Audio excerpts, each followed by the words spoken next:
여러분 안녕하십니까? 여러분과 함께 이 새해 연초에 하나님의 말씀을 같이 연구하게 돼서 너무너무 감사합니다. 이번에 전체 주제가 하늘성소와 영원한 복음인데 제가 중심 성경절로 요한복음 17장 3절을 가져왔습니다. 영생은 하나님을 알고 예수님을 아는 것이다. 근데 이 말씀이 핵심 진리입니다. 오늘 저녁에는 제가 이번 한 주간 동안 공부할 전체적인 내용을 망원경식으로 이렇게 살펴볼 거예요. 다음과 같은 질문에 대한 답을 오늘 공부를 통해서 우리가 얻게 될 겁니다. 이 세상에서 가장 행복한 사람이 누구인가? 구원의 확신을 가지고 사는 가장 좋은 길이 무엇인가? 하나님의 사랑과 공의가 가장 분명하게 나타난 곳은 어딘가? 심판은 두려움을 주는가 아니면 기쁜 소식인가? 하나님을 올바르게 아는 가장 좋은 길은 무엇인가? 또 남은 자손이 가지고 있는 가장 독특한 성경 진리는 무엇인가? 하늘 성소를 이해하는 것은 왜 그렇게 중요한가? 이런 대답을 여러분들이 찾으시게 될 겁니다. 자, 한마디로 말하면은 가장 큰 행복, 우리 인간으로서 이 세상에 존재하면서 누릴 수 있는 가장 큰 행복은 하나님을 아는 것입니다. 제가 70년대 초에 목회 바로 나가서 얼마 되지 않았을 때 그 친구가 설교 테이프를 보내줬어요. 미국 PUC에서 기도주의를 인도하는데 거기에 기도주의를 인도하시는 목사님의 설교를 저한테 주셨어요. 근데 그 내용이 뭐였느냐면요. 세 천사의 기별과 믿음으로 말미암는 의. 저는 그때까지만 해도 세 천사의 기별하면은 강조점이 심판, 바벨론, 짐승의 표 이렇게 돼서 세 천사의 기별하면 굉장히 위협적이고 또 이렇게 공포를 느끼게 하고 무섭고 또 그렇게 됐는데 그분 목사님은 강조점을 복음에다 두었습니다. 계시록 14장 6절에 그 영원한 복음이라고 했잖아요. 세 천사의 기별을 복음에다가 초점을 뒀어요. 그래서 심판대 앞에 서려면은 예수님 중심 생활로 돌아와야 된다. 무너진 바벨론에서 벗어나려면 그리스도 중심으로 돌아와야 된다. 짐승의 표를 받지 않으려면 이 안식일의 주인이신 예수님께로 돌아와야 된다. 그리스도 중심 신앙에 대해서 이렇게 쫙 풀어주는데 너무너무 놀라웠습니다. 근데 그분이 설교 도중에 그런 질문을 했어요. 그 테이프는 영어로 이제 된 것이었어요. Do you know God? 이런 질문을 해요. 당신은 하나님을 아십니까? 그러니까 예, 저는 교회 열심히 다닙니다. 당신은 하나님을 아십니까? 예, 저 술 안 마세요. 당신은 하나님을 아십니까? 예, 저 11조 잘 냅니다. 이런 식으로 이제 쭉 이렇게 질문하고 대답을 풀어가는데 물론 그런 한 가지들이 다 중요하지만 이 모든 것을 어우르는 이거를 한마디로 딱 말하면 정말 하나님을 아는 것은 무엇인가? 하나님을 아는 것은 이 안다라고 하는 것은 굉장히 친밀한 관계를 의미합니다. 하나님을 안다. 이 말은 하나님과 personal relationship, personal living relationship. 하나님과 살아있는 관계가 딱 이렇게 어우러져 있는 모습을 보게 합니다. 어거스틴도 하나님을 아는 것이 최상의 행복이라고 얘기를 했는데 그래서 세상에서 가장 행복한 사람은 누군가 저는 이 이야기를 종종 많이 합니다. 하나님이 나와 함께 하신다는 신앙적인 신념을 가진 사람, 이 사람이 가장 행복한 사람입니다. 구원의 확신을 가지고 기쁨과 감사가 넘치는 삶을 사는 그리스도인, 이런 그 하나님을 아는 확신과 기쁨을 가진 존재를 성경에서는 계시록 12장 17절에 여자의 남은 자손이라고 했습니다. 이 여자의 남은 자손, 성경 말씀 그대로 용이 바다 모래가에 서서 하나님의 계명을 지키고 예수 믿음을 가진 자들로부터 싸우려고 이렇게 하고 있는데, 그 말씀 그대로 이 모든 세상에 지지를 받으면서 하나님의 계명과 예수 믿음을 가진 자들을 박멸시키려고 사단이 온갖 노력을 다 기울이고 있다고 하는 것입니다. 여자의 남은 자손이 바로 하나님을 알고 하나님이 함께 하신다고 하는 신앙적인 신념을 가진 사람입니다. 근데 이 여자의 남은 자손이 바로 여러분입니다. 그리고 제가 그런 사람이 되고 싶은 겁니다. 여자의 남은 자손. 여기 요한복음 5장 24절 말씀이 있죠. 다 한번 같이 읽어보실까요? 내가 진실로 진실로 너에게 이르노니 내 말을 듣고 또 나 보내신 이를 믿는 자는 영생을 얻었고 심판에 이르지 아니하나니 사망에서 생명으로 옮겼느니라. 저는 이 말씀을 너무너무 좋아합니다. 왜냐하면요, 여기 핵심 사상이 들어있어요. 보십시오. 영생을 얻었고 심판이 면제됐고 또 죽음에서 해방됐습니다. 여러분, 우리가 다 인간으로서 가지고 있는 한계점이 있는데 과학으로나 어떤 노력으로나 그 어떤 것으로도 해결할 수 없는 아주 그 한계 중에 하나가 죽음 문제입니다. 인간의 한계를 벗기기 위해서 종교가 필요한 겁니다. 이 세상에는 종교들이 있는데 다 나름대로 내세관을 줍니다. 근데 어떤 점에서 미래의 그 죽음 문제라든지 미래에 관한 내용에 대해서 정확한 답을 주지 않는 건 종교가 아닙니다. 그런 점에서 유교는 종교가 아닙니다. 유교는 덕스러운 교훈들은 많이 주지만 내세관에 대한 내용이 없습니다. 근데 여러분, 이 세상의 모든 종교들은 심지어 기독교까지 내세관이 영혼 불멸설입니다. 불교의 윤회설 보십시오. 이 샤머니즘에서 온 거거든요. 또 헬라의 이원론적인 철학도 마찬가지입니다. 천당 지옥설, 연옥설 다 영혼 불멸설입니다. 정말 깜짝 놀랄 일입니다. 그래서 이 성경에 보면은요, 성경은 조건 영생설, 예수를 믿으면 영원히 살고 예수를 믿지 않으면 영원히 없어져 버리는 겁니다. 이게 조건 영생설입니다. 영혼 불멸설이 아닙니다. 근데 여기 보십시오. 예수님을 믿으면 영생을 얻었고 심판에 이르지 아니하나니 사망에서 생명으로 옮겼느니라. 그렇게 됐죠? 제가 이번에 말씀들은요, 중요한 내용들은 매일 저녁 반복이 됩니다. 조금씩. 근데 이 말씀을 잘 보십시오. 예수를 믿으면 죽지 않고 영원히 삽니다.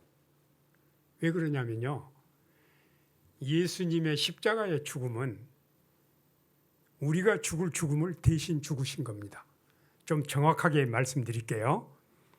로마서 6장 23절에 죄에 쌌은 사망이라고 그럴 때 그 죽음은 둘째 사망입니다. 아직까지 인간으로서는 둘째 사망을 겪은 사람이 없습니다. 오직 인간으로 오신 하나님이 예수님이잖아요. 예수님만 둘째 사망을 겪으셨습니다. 그래서 예수 믿으면 안 죽습니다. 그냥 잠자는 죽음이 아니라 두 둘째 사망에서 면제가 됐다는 겁니다, 여러분. 제가 이 사실을 알고요, 얼마나 감동을 받았는지 몰라요. 이 사실 한 가지만 가지고, 그 다음에 죄를 범하면 죽어야 되잖아요. 이게 심판이잖아요.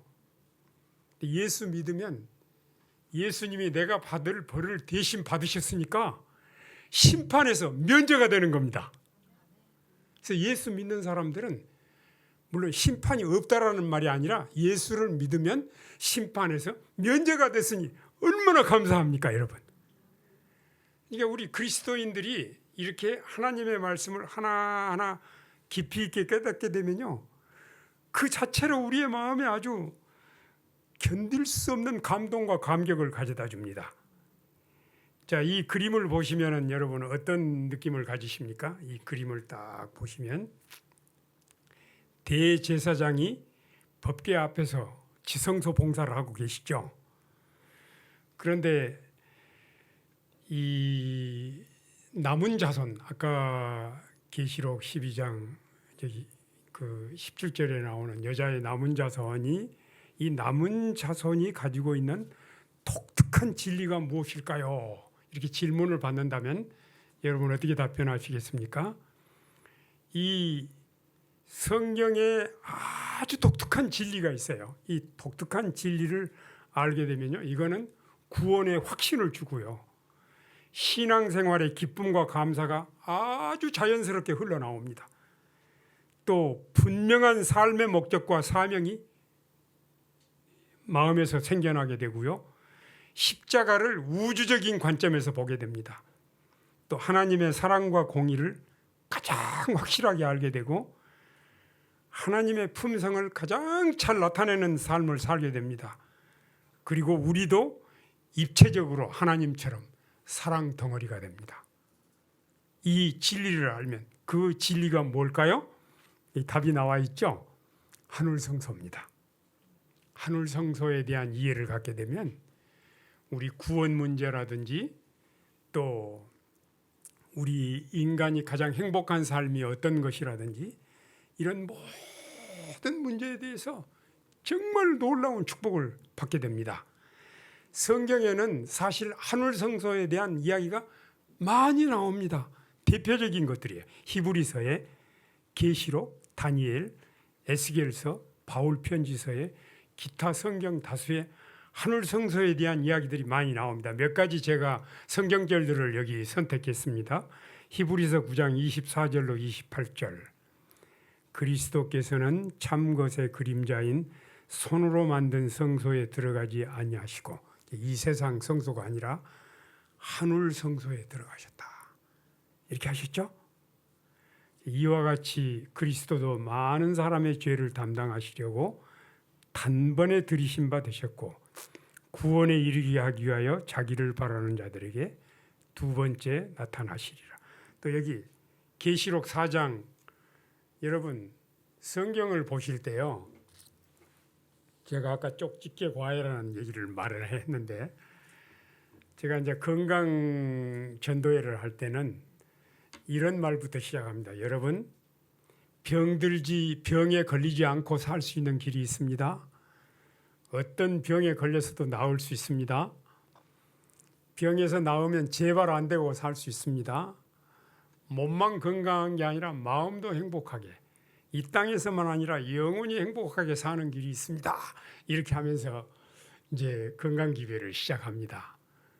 근데 성경 말씀은요, 그거하고는 비교가 안 될 정도로 우리가 하나님의 말씀을 잘 이해하게 되면요, 우리의 마음속에 억제할 수 없는 감격과 기쁨이 용솟음치게 됩니다. 그녀 하나님이 어떤 분이신가를 분명하게 아는 건데, 성경 가운데 하나님이 계신 보좌를 쫙 설명해 놓은 대표적인 성경절이 계시록 4장입니다. 그래서 어떤 면으로 볼 때는요, 요한계시록 4장은 성경의 중심입니다. 그리고 그 앞으로 7 교회에 대해서 뒤로 7 인과 7 나팔, 7 장면, 우주의 광경들이 이렇게 쫙 펼쳐집니다. 계시록 4장에는 하늘에 열린 문이 열렸는데 하늘에 보좌를 베풀었고 거기 하나님이 계십니다. 여기 보십시오. 성경에 너무도 분명하게 하늘 성소에 대한 이야기를 하고 있잖아요. 그다음에 계시록 11장 19절에 보면은 하늘에 있는 하나님의 성전이 열리니, 이 말씀은 1844년 10월 22일 예수님이 하늘 지성소 봉사를 시작하기 위해서 들어가는 장면을 보여주고 있어요. 15장 5절은 지성소 봉사를 마치시고 나오시는 장면입니다. 이 일 후에 내가 보니 하늘에 증거 장막의 성전이 열리며 그랬잖아요. 그러니까 이 하늘 성소에 대한 이야기가 성경에 보면, 여기 다니엘서 7장 13절에 보면 인자 같은 이가 하늘 구름을 타고 이 땅으로 오시는 게 아니라, 윌리엄 밀러는 이 땅으로 오는 것을 해서 대실망을 겪었는데, 옛적부터 항상 계신 자에게 하늘에서 하나님이 계신 곳이 지성소잖아요. 지성소로 들어가신 장면을 보여주고 있어요. 요한일서 2장 1절에도 만일 누가 죄를 범하면 아버지 앞에서 우리에게 대언자가 있으니, 예수님이 지금 어디서 우리를 위해서 중보하고 계세요? 하나님 보좌 앞에서. 로마서 8장 34절 누가 정죄하리요? 죽으실 뿐 아니라 다시 살아나신 이는 예수 그리스도시니 그는 하나님 우편에 계신 자요. 자, 다 이렇게 하늘에 대한 이야기가 한두 가지가 아닙니다. 이제 그 19세기 중엽 재림운동 당시로 잠시 한번 가보시죠. 10월 22일 그들이 철석같이 믿었습니다. 예수님 오실 거라는 거. 근데 그때 당시 하루 계산을 12시로 하니까 밤 12시가 지나도 예수님이 오시지 않아요. 농사 진 거 수확도 안 했어요. 예수님 오시니까 다 버려뒀어요. 근데 얼마나 마음이 고통스러웠겠습니까? 그래가지고 하이람 에드슨이라고 하는 사람이 이제 해가 떠오르고 아침에 기도하러 옥수수 밭길로 가다가 특별한 장면을 보게 됐습니다. 자, 여기 그 하이람 에드슨의 기록을 그대로 한번 보죠. 우리가 고대하던 희망과 기대는 산산이 부서졌습니다. 우리가 전에 결코 경험해 본 적이 없는 슬픔이 우리를 엄습했습니다. 우리는 날이 밝을 때까지 울고 또 울었습니다. 나는 옥수수밭 중간에 멈춰 섰는데 그때 나의 눈앞에 하늘이 열리는 것처럼 보였습니다. 나는 지난 10월 22일에 하늘 대제사장 되시는 그리스도께서 하늘 지성소에서 세상으로 내려오시는 광경을 보는 대신에 너무도 분명하게 그분께서 그날의 성소의 두 번째 장막인 지성소로 가셔서 봉사하시는 모습을 보았습니다. 자, 여기서부터요, 하늘 성소를 이해하기 시작한 무리들이 나타나기 시작한 것입니다. 이분들이 여자의 남은 자손입니다. 여자의 남은 자손은 하늘 성소에 대한 이해를 가지고 있는데, 지금 현재 이 세상에는 예수를 믿는 기독교인들이 너무너무 많죠. 대부분 하늘 성소에 대한 이해가 없습니다. 물론 성경에 하늘 성소라는 말은 해요. 말은 하지만은 그 의미상 하늘 성소를 이해하는 것이 어떤 영향을 주는가 하는 것에 대해서 이렇게 좀 우리가 올바르게 이해를 하지 못하는 것들이 있습니다. 여기 영감의 글에 나오는 내용을 한번 보겠습니다. 예언의 빛을 따른 사람들이 깨달은 바와 같이 2300주야가 마치는 1844년에 그리스도께서 세상에 오시는 것이 아니라 당신의 재림의 준비로 속죄 사업을 마치기 위해 하늘 성소의 지성소에 들어가셨다. 그래서 19세기 중엽에 너무너무 큰 실망이 있었는데 하늘 성소에 대한 이해를 하면서 그 실망의 실마리가 풀린 것입니다. 하늘 성소를 이해한다라는 말이 엄청난 의미를 가지고 있기 때문에 우리가 이번 한 주간 내내 이런 내용들을 살피게 될 거예요. 자, 이 세상을 덮고 있는 가장 짙은 구름은 하나님에 대한 오해의 구름입니다. 루스벨이 타락해서 사탄이 됐죠. 사단이 타락하면서 하나님에 대한 오해를 계속 만들어냈는데 지금 이 세상은 하나님에 대한 오해로 완전히 뒤덮여 있습니다. 제가 39살 먹은 젊은 개신교 목사님이 암에 걸려가지고 이제 제가 대학에 있을 때예요. 찾아왔는데 제가 이제 천연 치료에 대해서 소개를 해주고 다 하니까 다른 거는 다 해볼 수 있겠는데 체온을 39도 올리는 찜질은 집에 가서 못할 것 같으니까 좀 교수님 댁에 가서 배워가지고 가겠다고. 그래서 이제 우리 집에서 몇 달을 살았거든요, 같이. 근데 이분이 회복이 됐어요, 암에서. 회복이 됐는데 이제 가까이 식구처럼 한 집에서 사니까 이임을 얻게 되니까 속갯말들을 하시더라고요.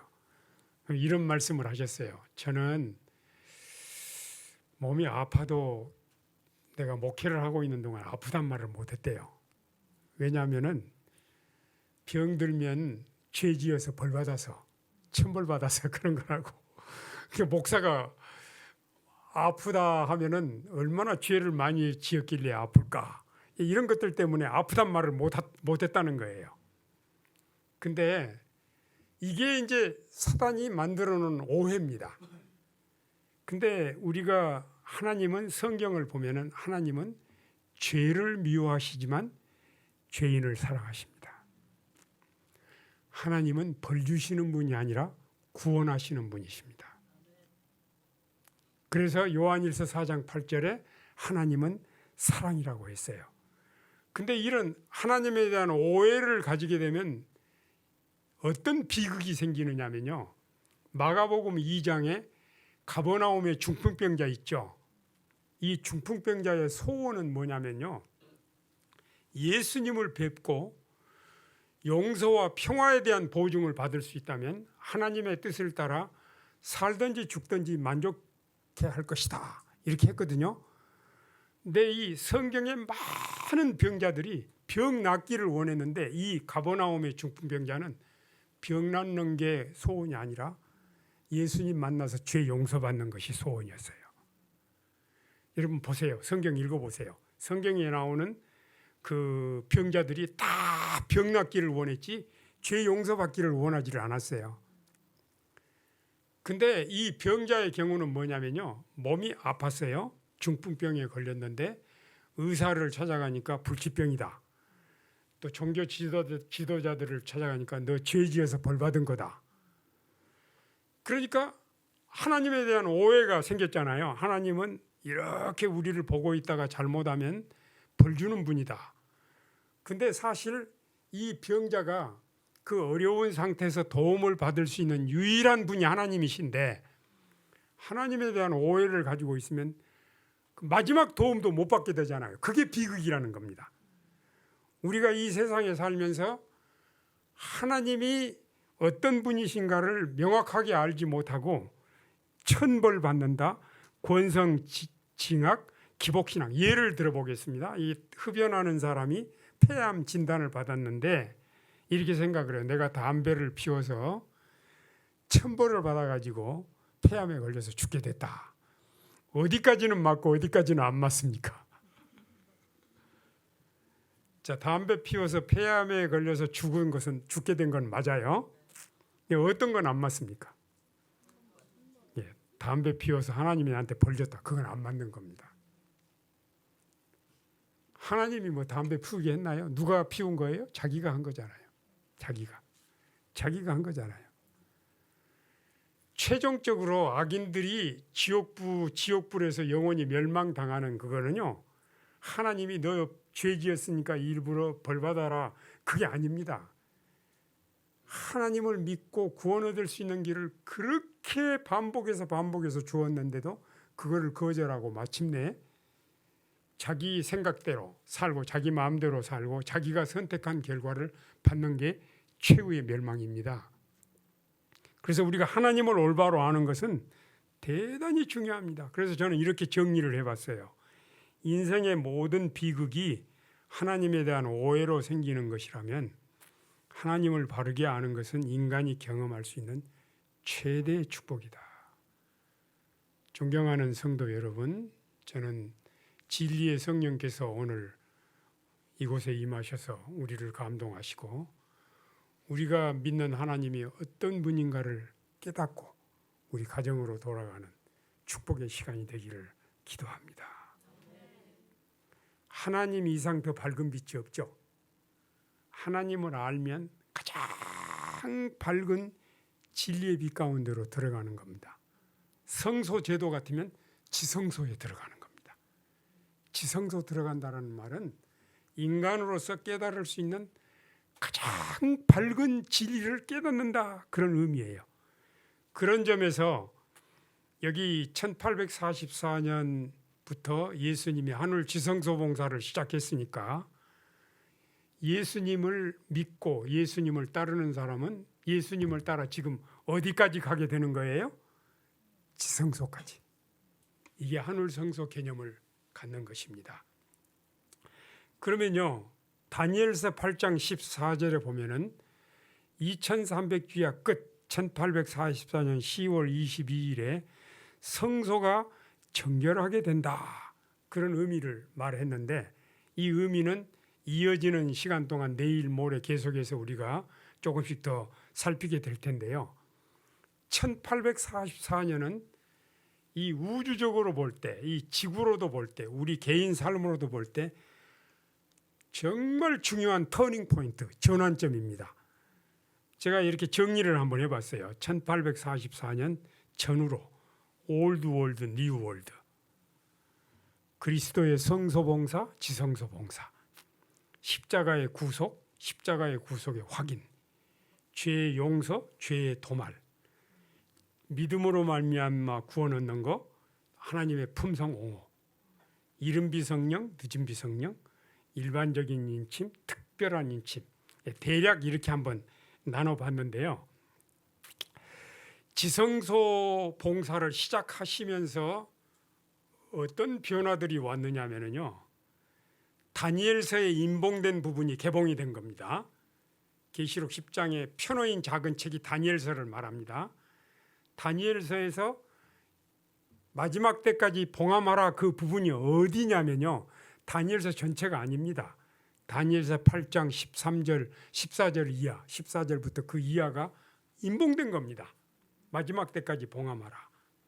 이 일은 종교개혁자들도 그 사실을 깨닫지 못했는데 19세기 중엽의 윌리엄 밀러가 성경을 성경으로 비교하면서 연구를 하면서 이 2300주야 연대를 계산을 했고, 근데 예언 연대 해석은 맞았는데 사건에 대한 오해로 예수님이 하늘 지성소로 들어가시는 것인데 이 지상으로 오는 걸로 해서 대실망을 겪은 거죠. 그래서 바로 이 대실망의 이유를 아까 말씀드린 대로 하늘 성소에 대한 이해로 그 실마리를 풀었고, 또 종교개혁이 300년 동안 계속됐는데 제7일 안식일만 회복이 안 됐어요. 300년 동안 종교개혁이. 근데 그 예수님이 지성소 봉사를 시작하시면서 하늘에 언약궤가 있는, 그 언약궤라는 말이 나오죠, 성경에. 그래서 십계명 중에 제7일 안식일을 지키는 무리들이 생겨나게 된 거예요. 이건 종교개혁의 완성을 가져오는 거예요. 그리고 죄의 용서와 죄의 도말에 대한 의미를 우리들에게 보여주고, 그래서 이런 사실들을 온 세상에 전하는 기별이 바로 세천사의 기별인데, 하나님께서 이 세상에 주시는 마지막 사랑의 초청의 기별, 계시록 14장 6절, 이거를 영원한 복음이라고 그랬습니다. 이 복음이 늦은비 성령의 기별입니다. 그리고 예수님이 지성소 봉사를 이제 곧 마치게 되겠죠. 곧 마치고 끝마치시면 칠제한 기간이 지나면서 예수님이 재림하십니다. 여러분, 요즘 이제 뜻있는 분들은요, 우리 한국 상황을 그 6.25 당시에 굉장히 어려웠잖아요. 지금은 6.25보다 더 어려운 시대라고 생각을 합니다. 그 북한을 다스리던 김일성 그 손주가 지금 이제 북한을 다스리고 있는데 이 손주는 아주 경솔합니다. 경고망동하고 그 뭐를 잘 못 보는 것 같아요. 그래서 핵무기 쓰겠다고 핵무기로 다 멸망시키겠다고 막 이제 공언을 하고 있지 않습니까? 모든 이 협정을 다 파기를 하고 여러분 이제 우크라이나와 러시아 전쟁이라든지 이스라엘과 하마스 전쟁이라든지 잘못하면 우리나라에 전쟁이 일어날 수 있는 가능성이 너무너무 다분한데 답답하시죠? 근데 누가복음에 보면은 하나님의 백성들은 우리에게 다가오는 사건들을 보면서 무서워하며 두려워하고 떠는 사람이 아니라 일어나 너 머리를 들라 너희 구속이 가까웠느니라. 우리는 이러한 사건들이 주는 의미는 우리를 데리러 오시는 예수님이 오실 시간이 너무 당도했다라는 것을 보여주는 것입니다. 그래서 이런 시대일수록 우리가 믿는 하나님이 어떤 분이신가를 성경 말씀을 통해서 명확하게 이해하고 하나님이 얼마나 약속을 지키시고 위대하시고 자상하시고 고마운 분이신가를 확신을 갖게 되면 이런 시사적인 변화들, 정치적인 변화들이 전혀 우리를 움츠리게 만들지 않는다는 것입니다. 그래서 우리 주변에 일어나는 위험스러운 사건들을 보면서 실망하시지 말고 이러한 사건들이 주는 의미, 우리 주님이 이 땅에 곧 오신다는 거예요. 자, 여기 제가 이제 종교개혁의 5대 정신을 여기 언급을 했습니다. 오직 성경, 오직 믿음, 오직 은혜, 오직 예수, 오직 하나님께 영광. 이 여자의 남은 자손은 이 종교개혁의 5대 정신을 그대로 이어받는 사람들입니다. 근데 이제 일반 개신교도들은 전부 우리 그 예수를 믿음으로 구원 얻는 진리를 가르치는 모든 그리스도인들은 이 종교개혁의 5가지 정신을 표방하지만 세부적인 구원론으로 들어가면 큰 차이가 있습니다. 제가 주어진 시간 안에 이거를 좀 잠깐 살펴볼 텐데 일반적으로 모널지즘이 있고 시널지즘이 있어요. 단동설, 신인 협력설이 있는데 여기 비교가 되어 있습니다. 단동설은 뭐냐면요. 여러분 잘못 보면은 그냥 다 맞는 것 같아도 아주 위험 요소가 스며 있습니다. 잘 보세요. 단동설은 구원은 오직 하나님만 이루신다. 인간은 아무것도 할 수 없다. 인간 자유의지란 무의미한 거다. 한 번 구원받으면 영원하다. 구원받은 사람은 타락하지 않는다. 이런 내용이에요. 어떻게 생각하십니까?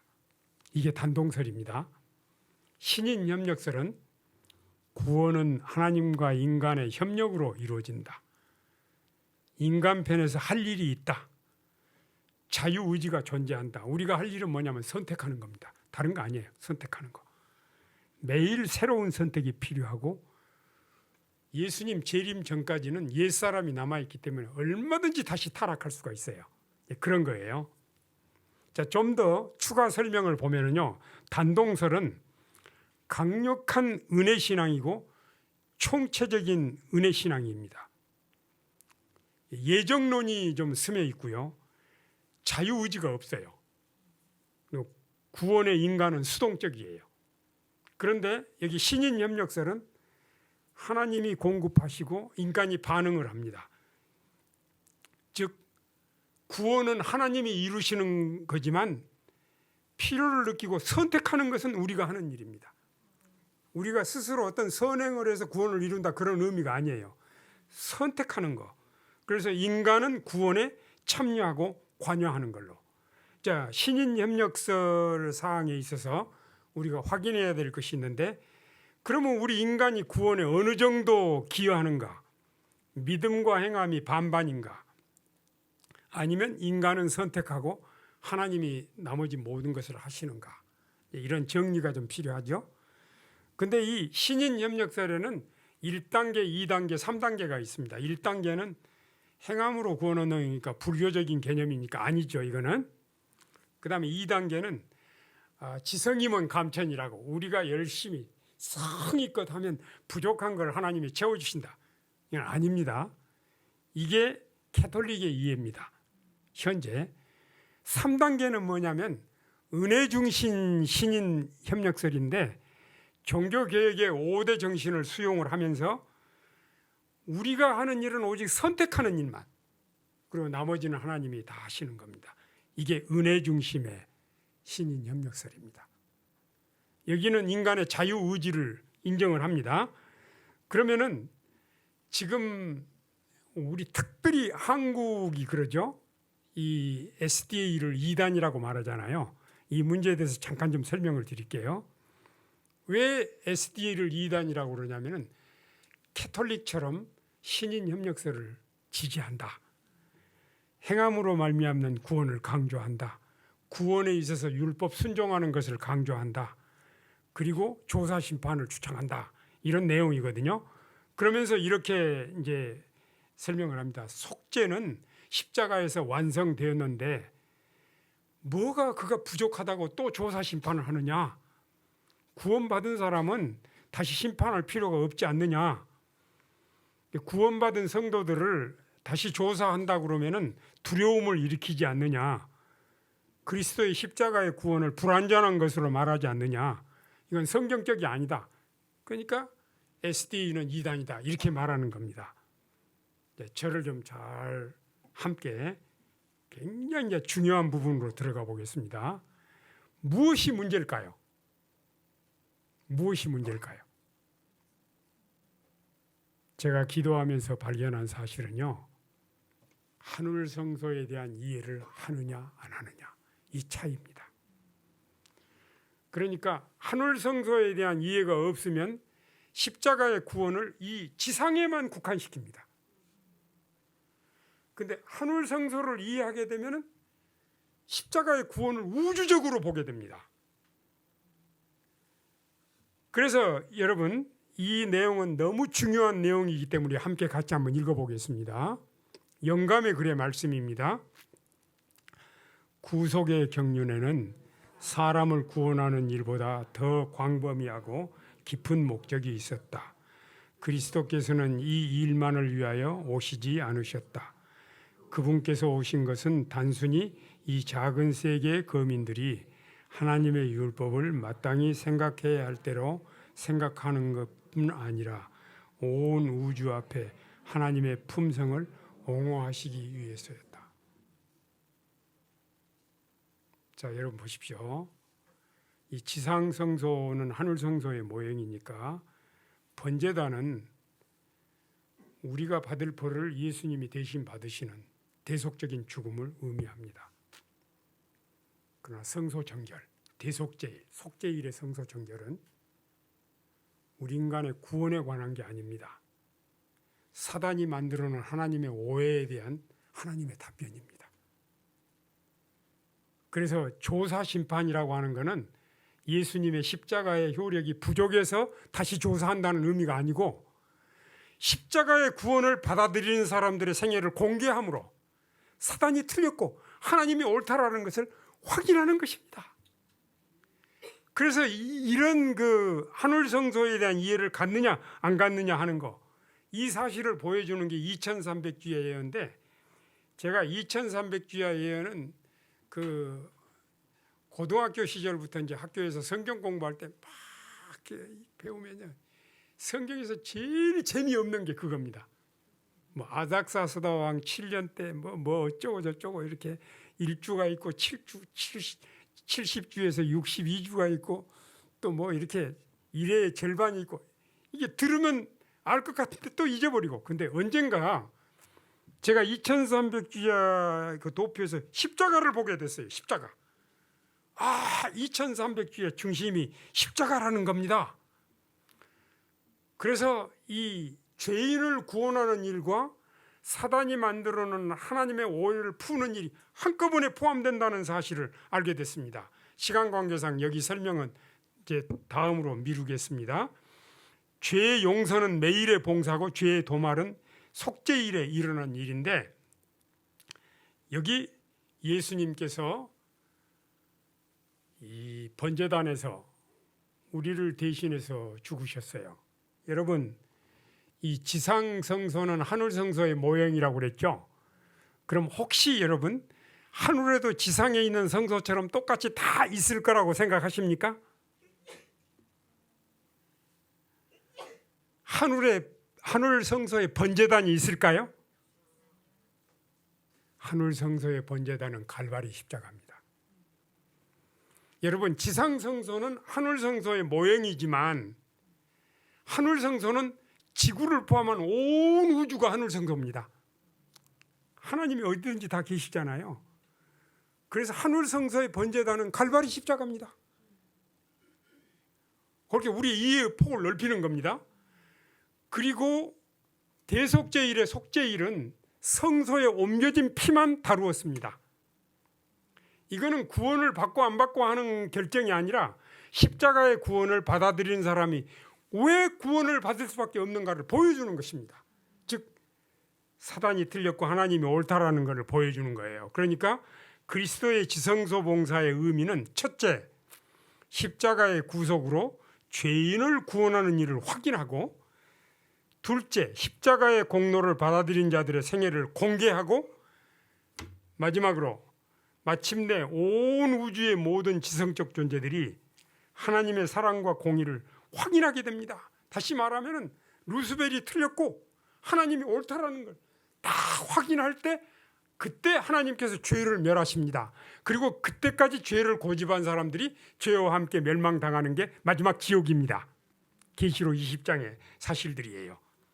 그러니까 이 심판에는 세 가지 국면이 있어요. 굳이 조사라는 말을 안 써도 돼요. 첫째 국면은 재림전 심판, 둘째는 천년기 동안 심판, 셋째는 천년기 후에 집행심판입니다. 이게 다 그 하나님의 율법이 불변하고 하나님의 공의가 틀림없다라고 하는 걸 보여주는 의미와 관련이 있습니다. 그래서 조사심판의 1국면은 하늘 거민들과 하늘 천사들을 위한 배려고, 2국면은 지상에 있는 구원받은 사람들을 위한 배려, 3국면은 모든 악인들을 위한 배려. 이 말은 무슨 말이냐면요, 악인들은 멸망이 확정돼 있잖아요. 근데 천년기 후에 왜 부활합니까? 멸망이 확정된 사람들인데. 그들까지도 하나님이 옳고 사단이 틀리다라는 것을 볼 필요가 있기 때문에 그들을 부활시키는 겁니다. 그리고 마지막으로 이 우주의 지성적인 존재들 중에서 마지막으로 악인들까지 하나님이 옳고 사단이 틀렸다는 걸 이해할 때, 그때 하나님께서 죄를 멸하시는 게 계시록 20장의 유황불입니다. 그리고 그때까지 죄를 고집한 사람들이 죄와 함께 멸망당하게 되는 것입니다. 자, 구원의 길은 만인에게 열려 있습니다. 하나님이 인간으로 오셔서 우리가 받을 벌을 대신 받으시고, 우리에게는 하나님은 우리의 구원을 위해서 어려운 일은 다 도맡아서 하시고 우리에게는 가장 쉬운 길을 남겨놓으셨습니다. 선택만 하면, 믿기만 하면 구원 얻는다는 겁니다. 믿기만 하면 구원 얻는다는 거예요. 그래서 이 지구를 태우는 영원한 불은, 죄를 태우는 불은 지구를 정결하게 합니다. 그리고 하나님께서 새 하늘과 새 땅을 만드시고 거룩한 새 예루살렘이 이 땅으로 내려오게 되는데, 성도 여러분, 여기서 보십시오. 지금 하나님의 보호자는 셋째 하늘에 있죠. 근데 마침내 모든 것이 다 해결되면 하나님의 보호자가 어디로 내려와요? 이 지상으로 내려옵니다. 그래서 사도 바울은 죄가 많은 곳에 은혜가 많다고 했고요. 또 예수님이, 인간으로 오신 하나님이신 예수님이 친히 비유로 말씀하실 때, 잃은 양에 대한 말씀을 하실 때 한 마리 잃어버린 양을 찾으러 99마리를 버려두고 오셨다고 그랬죠. 그 한 마리 잃은 양이 지구입니다. 물론 우리 개인들도 말하는 거지만 타락한 이 지구를 구원하기 위해서 99마리를 버려두고 이 땅에 오셔서, 그리고 하나님이 인간이 되셨는데 몇 년 동안 인간이 되셨습니까? 33년 아닙니다. 영원히 인간이 되셨습니다. 영원히. 죄의 흔적이 다 없어진 다음에도 죄의 흔적이 남아있는 유일한 곳은 못자국, 장자국. 예수님은 영원히 인간이 되셨습니다. 그래서 모든 죄가 다 소멸된 다음에 하나님의 보좌가 이 땅으로 옮겨오게 된다는 것이 성경의 진리입니다. 너무너무 놀라운 것이죠. 그래서 하나님을 아는 것은 인생이 누릴 수 있는 최고의 축복입니다. 여러분, 제가 이제 반복되는 내용들이기 때문에 다시 설명을 이제 다시 드리기로 하고요.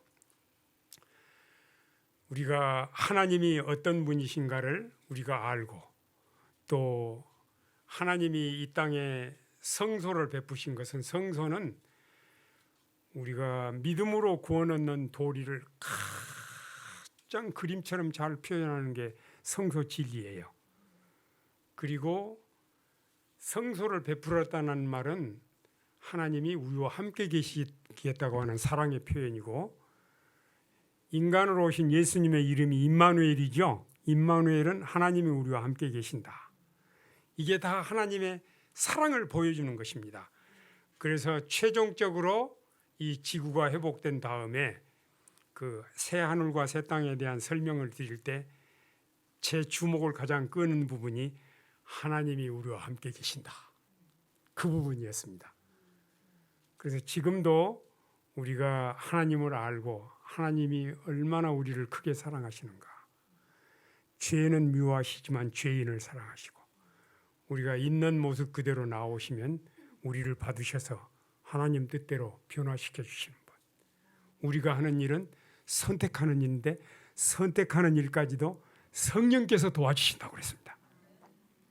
예수 믿고 구원 얻는 거 얼마나 놀라운 축복입니까? 오늘 이렇게 하나님을 아는 기쁨, 그 위대하신 하나님, 자상하신 하나님, 죽도록 우리를 사랑하신 하나님, 그분이 나의 아버지시라는 이런 신앙의 신념을 가지고 이 세상에서 가장 행복한 사람으로 예수님 영접하시게 되시기를 바랍니다. 감사합니다.